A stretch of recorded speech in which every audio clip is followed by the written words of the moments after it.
me dy standarde.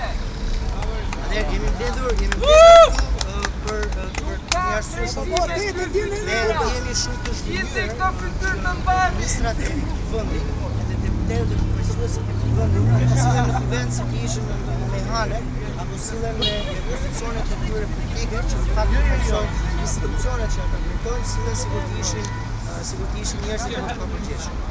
Është tjetër gjë të përdorësh në fjalor rrugësh me ambiente që nuk kanë asnjë lidhje me shtetin, dhe është tjetër gjë të keq përdorësh ambientin e kuvendit të Shqipërisë, sidomos në një ditë kur votohej një projekt ligjeve më të rëndësishme në mbrojtje të drejtave të njeriu, për ta përdorur pra këtë ambient për të shprehur homofobinë që me sa duket shumë prej përfaqësuesve të shtetit po i dërmon deri në fakt.